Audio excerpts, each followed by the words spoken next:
well. I'm here just about to get my truck offloaded.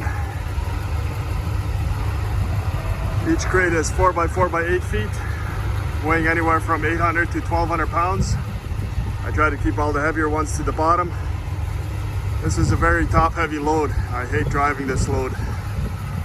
It's a bit of a windy day too today, so I was cruising 90 down the highway.